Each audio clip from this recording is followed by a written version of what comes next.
Welcome or welcome back to my channel.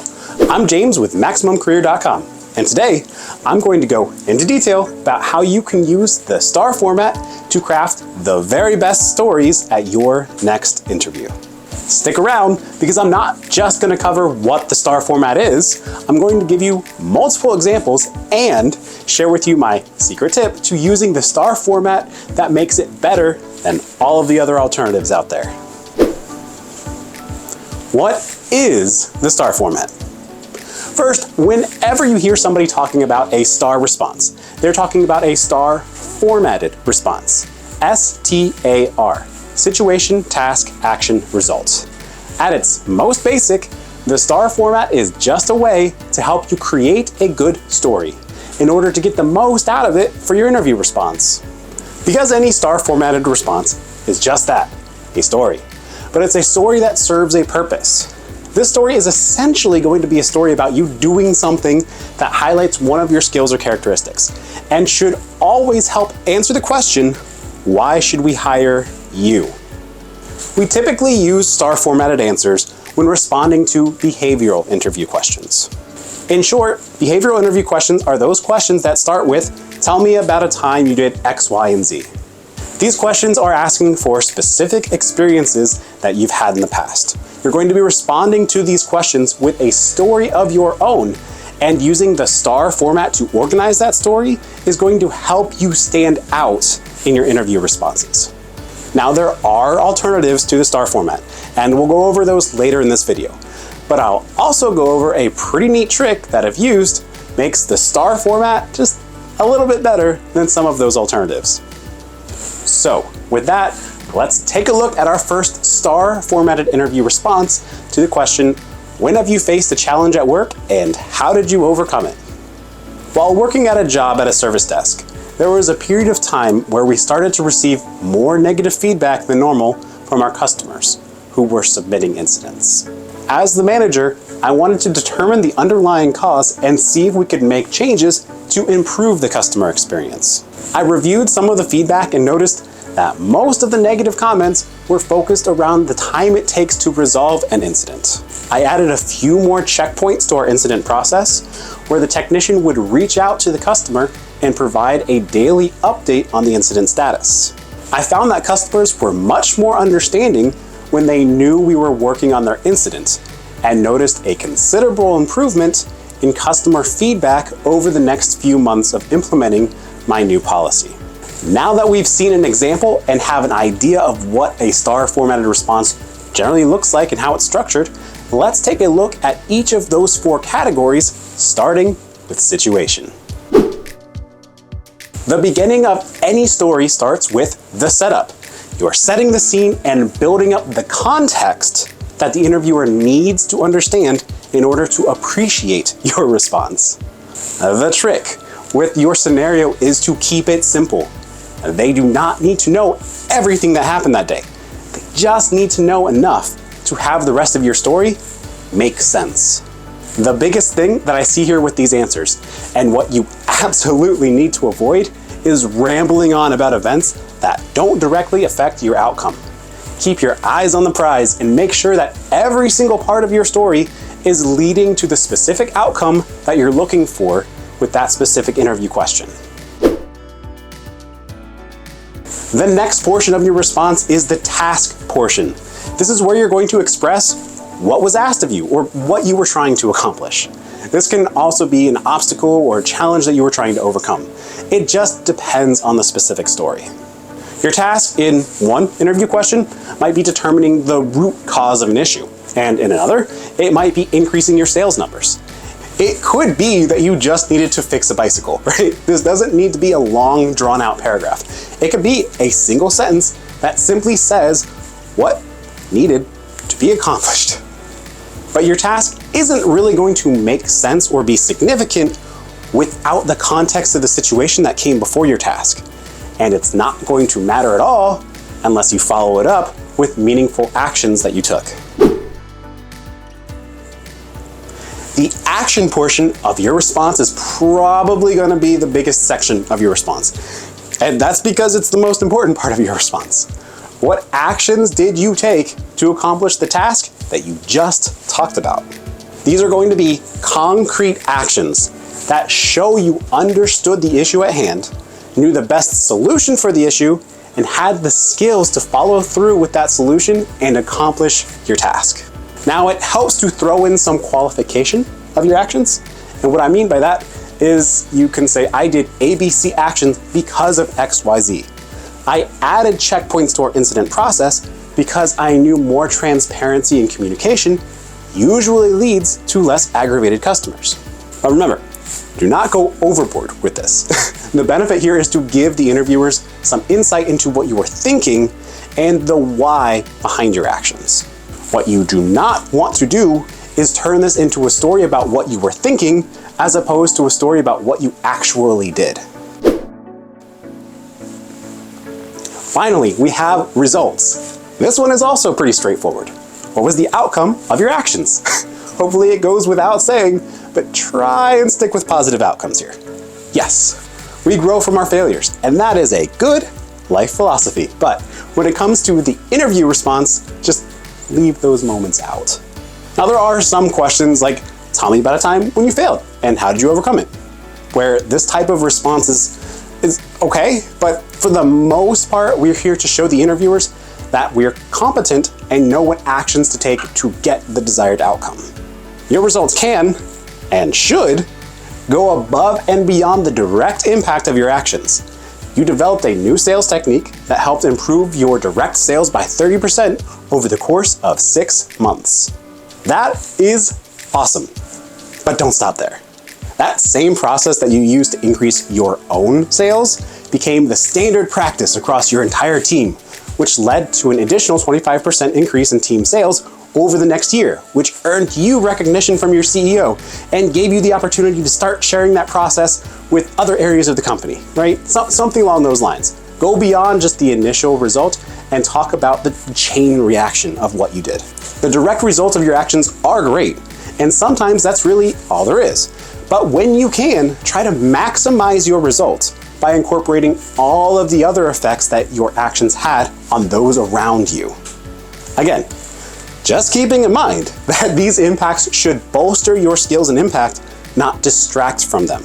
This story is still in response to an interview question that has a very targeted purpose. Anything that doesn't serve that specific purpose should be left out of your story. Let's tie this all together by going through another example together for the common interview question, tell me about a time you had a conflict with a coworker. I had just started a new job, and during the first week, I felt like one of my new coworkers was going out of his way to be aggressive and hostile towards me. I knew that I needed to figure out what was going on and de-escalate the situation. I set up a one-on-one meeting with the coworker to figure out what was going on, because in my experience, it's best to go straight to the source and open up that communication. After bringing up my concerns, the coworker apologized and hadn't realized how their language was coming across, and that the hostility that I saw wasn't intentional. After that meeting, I noticed a change in how the coworker would speak to me, and I felt like this really improved our communication and collaboration when we worked together on future projects. So we've gone over the STAR format, and we know it stands for situation, task, action, result. And we know that it is a way to help you organize your interview response stories to be the most effective that they can be. But like I said earlier, there are alternatives to the STAR format. SOAR, situation, obstacle, action, result. Sounds strikingly similar to STAR, doesn't it? STAR, situation, task, action, result, lessons learned, which I guess could be STAR, but whatever. PAR, problem, action, result. I think I've also seen CAR, which is challenge, action, result. You're probably getting the picture though. They are all fundamentally similar, right? It's just the beginning, middle, and end of a story. What did you need to do? How did you do it? And what happened afterwards? So if they're all fundamentally the same, does it even matter which one you use? Well, no, not really. A story is going to be just as good regardless of which one of these you pick. And truthfully, there's no right or wrong answer to which format you have to pick for the best story in an interview response. With that being said, I'm going to explain to you why I suggest that you craft your interview responses in advance and that you use the STAR format to do so. So why do I suggest using the STAR format?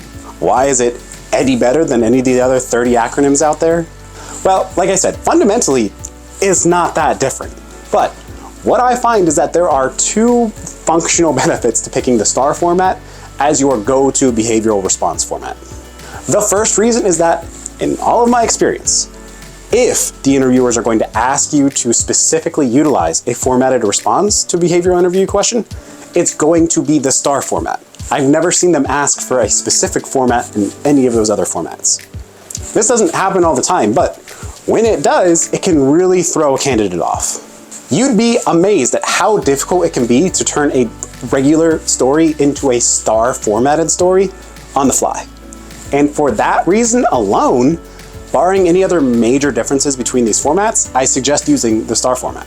But there's a second reason why I like to use the STAR format, and that's for its ability to modify your story to your needs. Now, what do I mean by that? Well, in an interview, you're not usually going to be asked all of the behavioral interview questions. That'd be like 80 questions or something like that, right? You're probably going to be asked 3 to 5 questions, maybe 6, 7, right? Single digits. That's why I don't think you really need a completely separate story for each of your behavioral responses. And honestly, you probably only have a handful of super memorable moments in your career that really highlight your skills and abilities. And if you try to memorize 30 completely different responses for each potential behavioral interview question, some of them are going to be really weak stories. So that is why I say pick 5 or so really strong moments in your career and use those for each of the questions asked. That's why I like the STAR format, because you can have 5 solid situations and then branch out with different tasks, actions, and results depending on the question asked. You can use the same situation like 3 times in the same interview. As long as you are answering the question that was asked, it's okay, because your actions are going to be different, you're overcoming a different challenge, and therefore you're still getting your skills and experiences across without having to pick some abstract or obscure story from your past. You can use a really powerful example that you already have. If you completed an amazing project, use that project. For example, maybe your situation is that you were part of a project and somebody made a mistake that delayed the project completion. Depending on where you want to take this response, you can utilize the same base situation but branch off into different tasks, actions, and results. With this situation, your task might be to resolve the conflict that arose within the team because of the situation. Your task might be to overcome this failure by completing the project with extra time and effort. Your task could even be to deal with the customer who was expecting this project on time and would have to wait due to the delay. Depending on the interview question asked, you can morph this one story fairly easily to adapt and meet your needs without needing to come up with a completely different situation for each possible question. Now, there are a few things that you're going to want to avoid when giving a STAR formatted response. And the one I see most often goes like this. Okay, so the situation was I was working at Walmart on Black Friday. My task, the task was to make sure that all the electronics stayed in order. For my action part, the actions that I took were. Can you see what happened here? Ignoring the strength or lack of strength of this story itself, the delivery of my story felt very strange because I was literally calling out the situation, task, action, result in my response. This is what a lot of new people do when they just get started with the STAR formatted stories. It's not going to tank your interview, so don't stress too hard. A good response, even if it's presented this way, isn't going to be horrible. In fact, you're still probably going to get your point across, but it just kind of eliminates some of the fantastic benefits that can come from a well-delivered story. So, the biggest thing I want you to refrain from in crafting your STAR response is being too rigid with the structure. The benefit of a STAR response is not that you've broken up your response into 4 labeled sections, right? That doesn't matter, really. The benefit is that you have a clear and concise story. The STAR format just helps you trim out the fat and get to the point. There are a few different types of interview questions out there, but the type of interview question that most benefits from the STAR format are behavioral interview questions. So to learn more about how the STAR format fits into the larger picture of how you should be preparing for your behavioral interview questions, check out this comprehensive guide that I put together to help you in your upcoming interview. There's a whole bunch of extra tips and tricks there that I think will be super beneficial. So go check that out, and I'll see you next time.